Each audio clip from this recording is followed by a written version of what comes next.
Hello friends, let's continue our e commerce class, है ना। तो अगला है हमारा परचेजिंग कार्ड्स। हम कौन से पेज पे हैं? हम हैं 47 आउट ऑफ 190, लगभग 1/4 हमारा हो चुका है। अब देखो, परचेज कार्ड्स क्या है। ये कार्ड आप ये समझ लो, जैसे क्या होता है जब आप ब्लड डोनेट करते हो ना, तो एक कार्ड दिया जाता है। उस कार्ड में पूरी हिस्ट्री होती है कि आपने कितना ब्लड डोनेट किया है ना। तो एक किसी भी चीज़ का एक रिकॉर्ड, तो परचेज कार्ड क्या है। या फिर आप ये भी कह सकते हो कि आप मेट्रो में ट्रैवल करते हो तो एक कार्ड है जिसको आप रिचार्ज कराते रहते हो और उसको यूज़ करते रहते हो। तो वही है परचेज कार्ड। एक स्मार्ट कार्ड है जो कंज्यूमर यूज़ करता है, ठीक है। इसको आप क्रेडिट कार्ड से भी लिंक कर सकते हो। क्रेडिट कार्ड भी तो एक कार्ड ही मिलता है, आप उसको यूज़ करते रहते हो, फिर एक स्टेटमेंट जनरेट होता है और आप उसको पे कर दे। तो ऐसा ही एक परचेज कार्ड भी है जिससे आप सिर्फ परचेज कर सकते हो। Same like as credit card, same like as credit card. Credit card में भी यही होता है कि आपको एक लिमिट दे देते हैं और आप उतनी लिमिट में परचेजिंग कर सकते हो, ठीक है। तो अब सिंपल सी चीज़ है जी, परचेज कार्ड के लिए क्या चाहिए? पहली बात तो कार्ड होल्डर होना चाहिए ना। क्रेडिट कार्ड किसी न किसी बंदे को दिया जाएगा, ठीक है। फंक्शनैलिटी क्या है कि भाई आपको एक लिमिट दे देंगे, लिमिट पर मंथ, कि आप इतना परचेज कर सकते हो और उसी चीज़ के लिए परचेज करोगे बस। अब जैसे मैं बताता हूँ, जैसे एक क्रेडिट कार्ड है छोटे भाई के पास कि भाई जिससे वो सिर्फ पेट्रोल भरवाता है, लिमिट है, पेट्रोल भरवा लेता है, फिर उसका बिल जनरेट होता है और पे कर देता है। मैं तो खैर क्रेडिट कार्ड और को प्रेफर नहीं करता, क्योंकि मुझे भी एक काफ़ी अर्ली स्टेज पे क्रेडिट कार्ड दे दिया गया था। 1-1 लाख रुपए की लिमिट थी, लगभग 2 लाख के 2 क्रेडिट कार्ड थे। जब आपके पास नया नया क्रेडिट कार्ड आता है ना, तो आप उसको चाहते हो कि कैसे यूज़ कर लें, है ना। नए मोबाइल ले लेना, कंप्यूटर ले लेना, ये सारी चीज़ें होती है। और जब पे करने की बारी आती है, क्योंकि आपको 45 डेज दिया जाता है, पे करते टाइम आपके पास इकट्ठा अमाउंट होता नहीं है, तो ऐसे केस में फिर आप कम अमाउंट पे करते हो और फिर वहाँ से एक सर्कल चलना शुरू हो जाता है।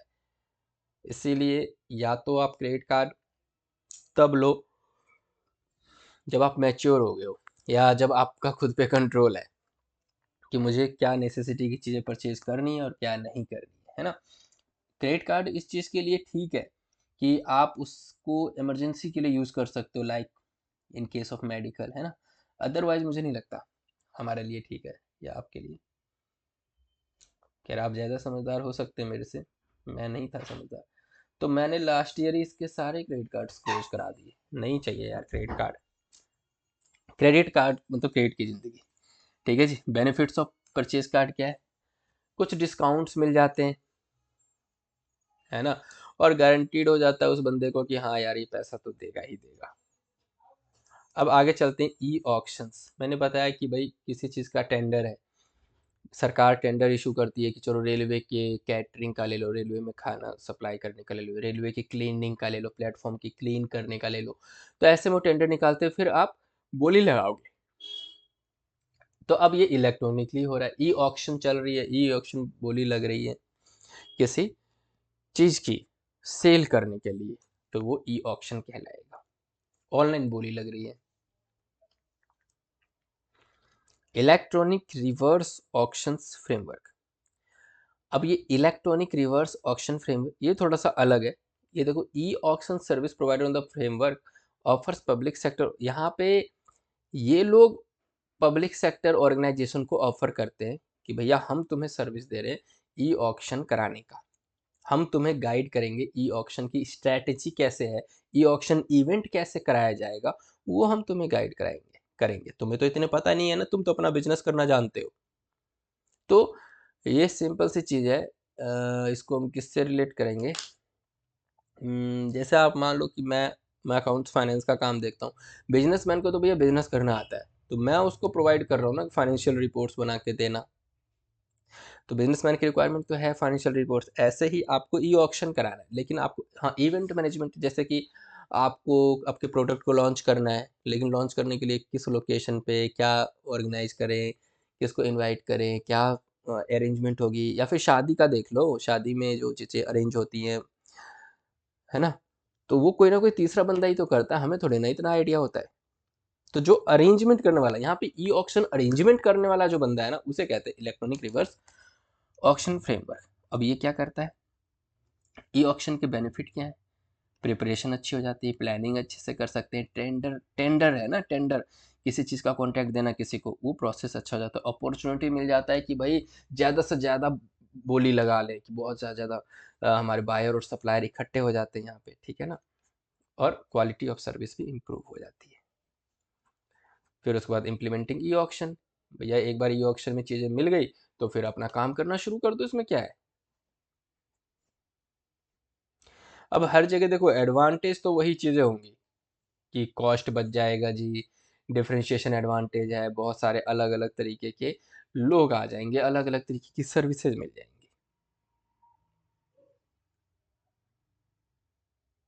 ये चीज़ें आप, कोई इसमें ज़्यादा इम्पोर्टेंट नहीं है ये।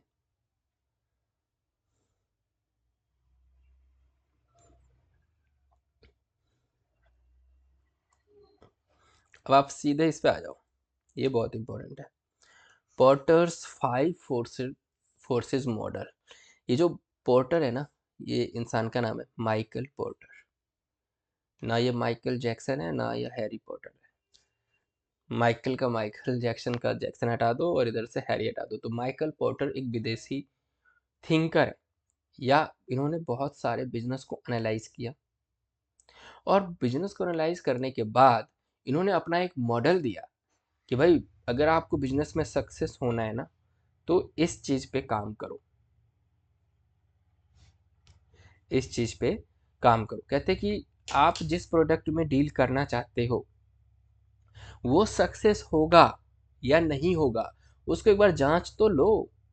आप कोई बिजनेस करना चाहते हो, जिस चीज़ में करना चाहते हो, उसका क्या आउटपुट रहने वाला है यार, उस बिजनेस से हम कितना मुनाफा कमाने वाले हैं।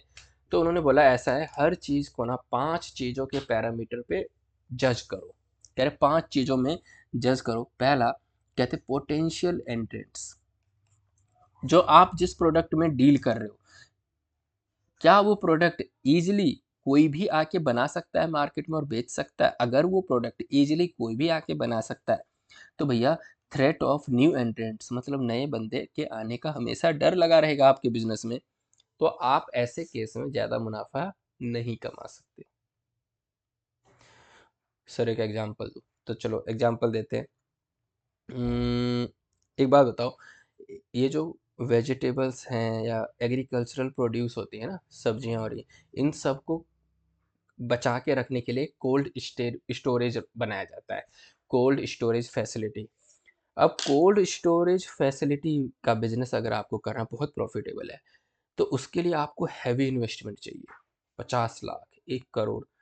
तो अब 50 लाख, 1 करोड़ अगर किसी एक कोल्ड स्टोरेज के लिए इन्वेस्टमेंट चाहिए, तो क्या वो हर कोई बंदा बिजनेस कर लेगा? ये छोटे मोटे तो बिल्कुल नहीं आ पाएंगे। तो वहाँ पे नए एंट्रेंट्स के आने का खतरा कम है, समझ रहे हो आप?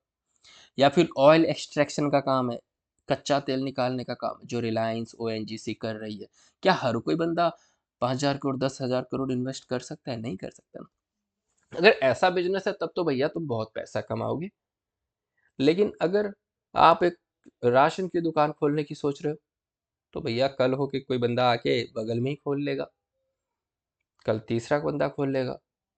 तो जिस चीज़ में आप बिजनेस करने की सोच रहे हो, अगर उसके वहाँ पे नए बिजनेसमैन या नए एंट्रेंट्स बहुत सारे आ सकते हैं, तो आप मुनाफा ज़्यादा नहीं कमाओगे। तो पहला तो पॉइंट ये है, पोटेंशियल एंट्रेंट्स। दूसरा है buyer, bargaining power of buyers. ये क्या होता है? आप जो बिजनेस कर रहे हो, सपोज करो आप एक पेन पेन बेच रहे हो, ठीक है, सामने वाला आता है बायर, और वो आपका पेन देख रहा है, 10 रुपए का पेन है, बोल रहा भाई ऐसा है, ये same pen, same quality, same writing 8 रुपए में अवेलेबल है मार्केट में, मैं तेरे से 10 रुपए में क्यों खरीदूं? मतलब वो आपसे ना बार्गेनिंग कर रहा है। और अब आपको लगता है कि यार हाँ ये बात तो सही कह रहा है, 8 रुपए में तो दूसरी कंपनी सेम चीज़ें बेच रही है, तब अगर वहां पे बार्गेनिंग पावर, मतलब बायर उस पोजीशन में है कि आपको मजबूर कर सकता है 10 रुपए की चीज 8 रुपए में बेचने को, और आपको पता चले 9 रुपए तो आपकी कॉस्टिंग है, तो भैया समझ जाओ कि आपका बिजनेस ज्यादा प्रॉफिटेबल नहीं रहने वाला है। तो सर ऐसे क्या करें फिर? तो भैया फॉर एग्जांपल आईफोन ले लो, एप्पल का फोन। वहां पे क्या कस्टमर की बार्गेनिंग पावर चलती है? कई चीजें ऐसी हैं जहाँ पे कस्टमर की बार्गेनिंग पावर नहीं होती। कोई ब्रांडेड चीजें ले लो, कैंटेबिल के कपड़े हो गए, पीटर इंग्लैंड के कपड़े हो गए, बार्गेनिंग पावर ज़्यादा नहीं होती भाई, वहाँ पे सप्लायर जो बेचने वाला है उसकी चलती है। हम्म, है ना? तो अब जिस चीज़ में बायर आपको बार्गेनिंग कर करके आपके मुनाफे को कम कर सकता है, तो आप ज़्यादा लंबा बिजनेस नहीं चला सकते। Now third, substitute.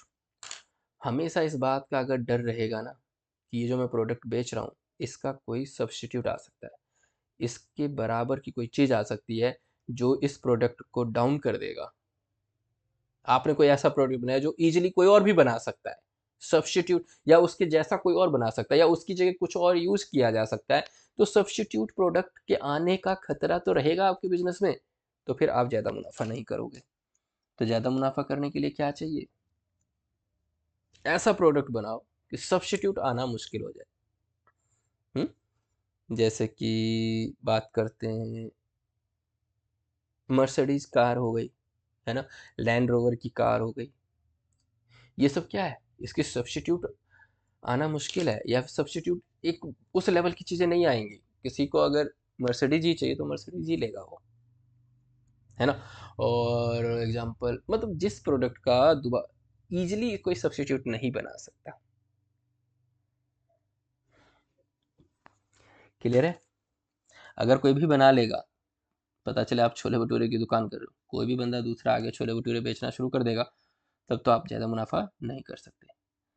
आगे चलते हैं, supplier, bargaining power of supplier.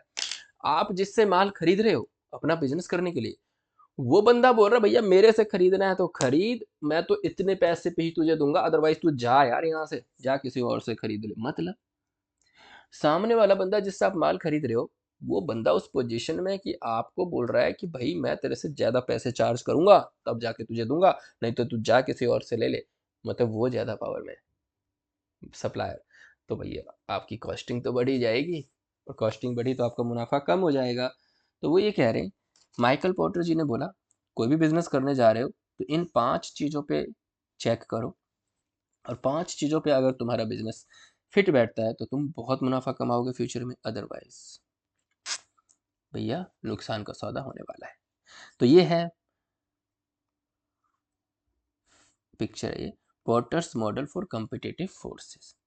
उम्मीद करता हूँ मैंने अच्छे से समझाने की कोशिश की है। आप प्लीज़ एक बार इसे पढ़ लेंगे, आपको समझ में आ जाएगा। ठीक है, अब चलते हैं आगे। Online books available through various e publishing portal, ये तो कोई बड़ी चीज़ नहीं है, इलेक्ट्रॉनिकली बहुत सारी चीज़ें अवेलेबल हैं। अब ई एंटरटेनमेंट, क्या क्या हम मोबाइल में देख लेते हैं, टीवी में ऑनलाइन इंटरनेट से यूज़ करते हैं, DTH की यूज़ करते हैं, एयरटेल का वो केबल यूज़ कर लेते हैं, है ना। उसमें इतने सारे चैनल्स हैं हमारे एंटरटेनमेंट के लिए, यही तो है ही एंटरटेनमेंट। क्रिकेट खेलने से बचना है अब हमें, अब हम क्रिकेट खेलने नहीं जाएंगे, हम तो बैठ के जी स्टैंड अप कॉमेडी सुन लेंगे और हंस लेंगे। मैं तो अभी भी क्रिकेट खेलता हूँ, मज़ा आता है मुझे खेलने में।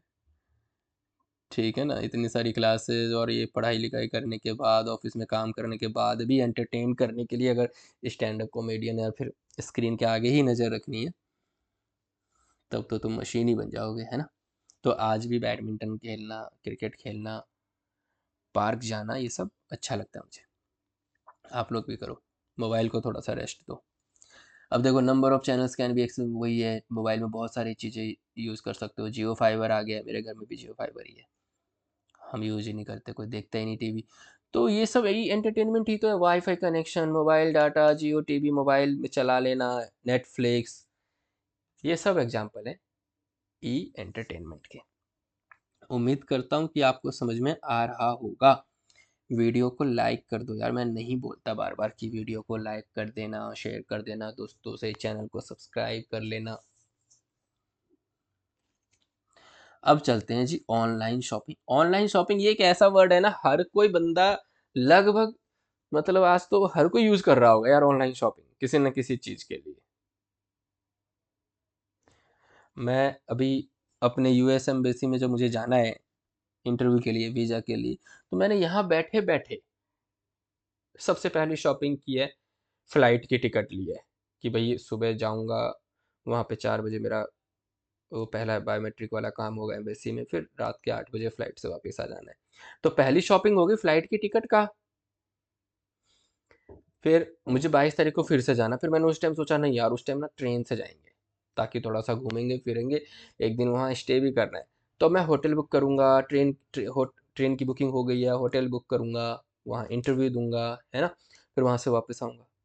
फिर वहाँ पे देखो, वहाँ पे होटल जो ऑनलाइन बुक किया मैंने, वो भी तो ऑनलाइन शॉपिंग है। कपड़े अगर नए लेने हैं तो अमेजन पे चले गए जी, मंगवा लिया। ये एक ऐसा टॉपिक है जिसको मैं नहीं भी बताऊंगा ना, नहीं भी एक्सप्लेन करूंगा तो आप समझ जाओगे क्या होता है इसमें। मैन्युफैक्चरर ने बना दिया, होलसेलर को दे दिया, होलसेलर ने रिटेलर को दे दिया, रिटेलर कंज्यूमर तक पहुंच रहा है। तो अब अमेजन क्या बन गया है, रिटेलर बन गया।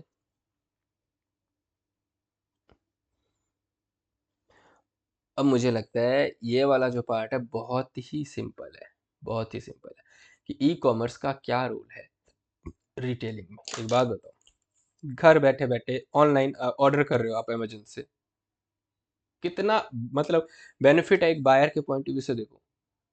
कहीं जाने की जरूरत नहीं, इंटरनेट घर में, मोबाइल हाथ में, पैसे बैंक में, सब कुछ इलेक्ट्रॉनिकली है। ऑर्डर कर दिया आ गया। अच्छा हम सिक्योर होना चाहते हैं, पैसा पहले नहीं दूंगा जी, कैश ऑन डिलीवरी है, पहले देखेंगे पैसा, सामान आ गया कैश दे देंगे। अब तो हर चीज में आ गई है ये चीजें, सिर्फ कपड़े खरीदने की बात नहीं हो रही है। कोविड आने के बाद तो पता नहीं लोग घर भी साफ सफाई करवा रहे हैं यार, ई कॉमर्स प्लेटफॉर्म को यूज करके। हम कहीं आने जाने के लिए कैब बुक करते हैं ई कॉमर्स के उसको यूज करके। सर्विस सेक्टर में तो ये सारे यही सब आ जाएंगे, ठीक है। तो ई कॉमर्स एप्लीकेशन सर्विस, बहुत सारी सर्विसेज हैं जो हम ई कॉमर्स के थ्रू ले रहे हैं। ओके, तो आप, ये कोई ऐसा टॉपिक नहीं है जो बहुत ही टफ है। अभी तक मैंने, अगर आपने शुरू से लेक्चर अगर देखे होंगे, तो ये पूरा का पूरा पोर्शन ऐसा है ना कि आप सिर्फ रीड करो एक बार और आपको समझ में आने वाला है। कुछ भी एक्स्ट्रा इसमें नहीं है, समझाने वाला कुछ नहीं है इसमें, ठीक है। तो आप ये वाला पार्ट कर लोगे, और मुझे उम्मीद है कि अगर आप लेक्चर 1 से देखते आ रहे हो तो ये सारे टॉपिक्स मैं ऑलरेडी एक्सप्लेन कर चुका हूँ। सिर्फ रीड करना है आपको, याद कुछ नहीं करना है, सिर्फ रीड करना है। और फिर भी अगर नहीं समझ में आता, मुझे आप पेज नंबर के साथ कमेंट कर देना कि इस पेज पे भाई ये वाला टॉपिक है, नहीं आ रहा समझ में, मैं बता दूंगा। चलें आगे। देखो जी, e commerce implementation problems, solutions, and popularity in managing supply chain. A comparative analysis of different to 10 Indian e-commerce company. अब ये देखो, कह रहे 10 इंडियन कंपनीज की जो सप्लाई चेन में क्या असर आया है। सप्लाई चेन क्या है कि एक प्रोडक्ट का आना, फिर प्रोडक्ट मतलब मैं रॉ मटेरियल का आना और फिनिश प्रोडक्ट में को कस्टमर को जाना, इसके बीच में जो भी काम होता है वो सप्लाई चेन का काम होता है। तो कह रहे अब इसको ना ई कॉमर्स के पॉइंट ऑफ व्यू से समझो। ठीक है जी, देख लेते हैं। सबसे पहले एक ऑनलाइन विजिटर आता है, मतलब मैं और आप जाते हैं, हम किसी ई कॉमर्स के वेबसाइट पे जाते हैं, यही होता है। ई कॉमर्स वेबसाइट पे जाके उनका बैक ऑफिस सिस्टम काम करता है, ऑर्डर हम कर देते हैं, फिर वो सप्लायर्स को ऑर्डर शिप कर देता है। तो ये क्या है, ई कॉमर्स इंटीग्रेशन प्रोसेस। अब चलते हैं कुछ, एक सेकंड, क्या हो गया, हाँ। अब ई कॉमर्स की कुछ अच्छी कंपनियां जिसको आपने यूज भी किया होगा, top 10 Indian e commerce company. पहला, फ्लिपकार्ट। फ्लिपकार्ट कंपनी क्या है, top e commerce website, making books easily available to anyone who had internet access. ये किताबें इतनी फास्ट डिलीवरी दे देते हैं अगर किसी के पास इंटरनेट का एक्सेस है। अब ये सिर्फ किताबों में डील नहीं करते, movies, music, games, mobile, cameras, computer, health care, home appliances, electronics, सभी में डील करते हैं। ठीक है जी। पेमेंट, ये आपको पेमेंट का ऑप्शन देते हैं कि भाई हम डेबिट कार्ड से एक्सेप्ट कर लेंगे पेमेंट। कैश ऑन डिलीवरी है जी, इंटरनेट बैंकिंग से कर देना, और ईएमआई स्कीम भी दे देते हैं ये, तो इनकी तो अच्छी बात है ये। टाइम, ये 24/6 काम करते हैं, 24 घंटे कस्टमर को सपोर्ट दे रहे हैं ये। कॉस्ट, इनकी कॉस्टिंग बहुत कम होती है, डिलीवरी चार्जेस ये लोग कम लेते हैं। इंटीग्रेशन, सारे के सारे क्रेडिट कार्ड डेबिट कार्ड को इंटीग्रेट कर चुके हैं, मना नहीं करते पेमेंट लेते टाइम कि हम क्रेडिट कार्ड नहीं लेंगे जी, डेबिट कार्ड ही लेंगे। स्केलेबिलिटी, पूरे इंडिया में काम कर रहे हैं भाई साहब, कोई बंदा गांव में भी बैठा है ना, बस इंटरनेट चाहिए उसको। कस्टमाइजेशन, यूजर अपने ऑर्डर के हिसाब से कस्टमाइज करा लेता है चीज़ों को, अदरवाइज वो रिव्यू दे देगा कि बेकार प्रोडक्ट दे दिया। चैलेंजेस, फ्लिपकार्ट को डिलीवरी करने में कोई ज़्यादा चैलेंजेस नहीं आ रही, बस उसको दिक्कत कहाँ आ रही है, इंटरनेशनली। इंटरनेशनली अभी भी अमेजन ही काम कर रहा है, ठीक है। तो इंडिया में इसको कोई दिक्कत नहीं है, बट इंटरनेशनली काम करने में इसको प्रॉब्लम है। प्लेटफॉर्म की बात करें तो आजकल शॉप, जितने ज़्यादातर शॉप हैं वो फ्लिपकार्ट से कनेक्टेड है, बस अपना ईमेल आईडी दो और तुम्हारा अकाउंट बन गया, ठीक है जी। तो अब देखो ये क्या कह रहे हैं, पॉपुलैरिटी की बात करें तो top 30 website in India, 80 lakh visits every month, 30,000 plus item shift per day. मतलब आज ई कॉमर्स इस लेवल तक आ गया हमारी लाइफ में कि आप देखो ना, पूरे देश में 80 लाख लोग इस वेबसाइट्स पे जाते हैं महीने में। डेली 30,000 शिपमेंट शिप होती है फ्लिपकार्ट के थ्रू, और फ्लिपकार्ट तो बस एक प्लेटफॉर्म है, सप्लायर कोई और है, बायर कोई और है। 27 cities I with on delivery network, बताओ इसका डिलीवरी नेटवर्क इतना बड़ा है कि 27 सिटी में करता है, अब तो खैर ऑल ओवर इंडिया ही है, तो अच्छी बात है ना ये इसके लिए। अब बस यही सारी चीज़ें दूसरी कंपनियां भी अपना रही है। मैगजीन मॉल कंपनी, वो भी अपने time, payment, cost, integration, scalability, customisation पे काम करती है। उनका क्या चैलेंजेस है, वो प्लेटफॉर्म क्या देते हैं, पॉपुलैरिटी उनका क्या है, तो हर कंपनीज को इन 8-9 पैरामीटर पे उन्होंने बता दिया है। जो मैंने आपको समझाया वही 8-9 चीज़ें सभी कंपनीज के लिए, तो इसमें आप जस्ट एक बार रीड करना, कॉन्सेप्ट वही है, मतलब वही है, वही समझाने की कोशिश कर रहे हैं। बहुत सिंपल टॉपिक है, बस एक बार शांत होके रीड करना है, बस कुछ भी याद करने की ज़रूरत नहीं है, सिर्फ रीड करना 1 से 2 बार, और नहीं आता समझ में तो मैं तो हूँ बैठा, ठीक है जी।